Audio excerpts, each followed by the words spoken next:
Let's start. The project name is Toolbar. Let's see the project structure. Here we have the main activity.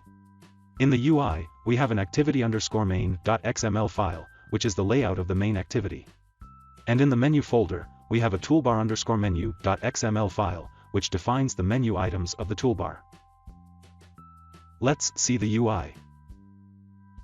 In the activity_main.xml file, we have this toolbar. Let's see the code. The constraint layout is the root layout. This is the material toolbar. The theme attribute is set to toolbar theme, which is mentioned in the themes.xml file. The menu attribute is set to toolbar_menu XML file, which is mentioned in the menu folder. The navigation attribute is set to an icon from the drawable folder. Let's see the menu of the toolbar.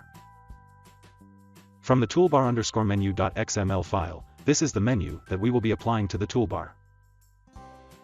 In the themes.xml file, this is the toolbar theme style that is applied to the toolbar.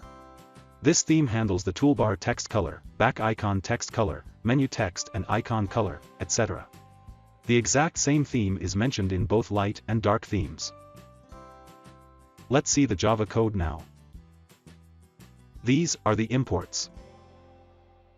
This is the main activity. In the onCreate function, we have set the toolbar's back navigation buttons on click listener. When the back button is clicked, we show a toast. Then we have set the on menu item click listener, which decides what happens when the menu item on the toolbar is clicked. Let's run the app.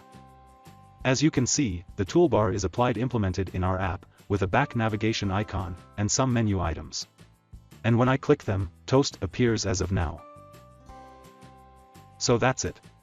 That's how you can implement a material toolbar in Java Android. Thanks for watching.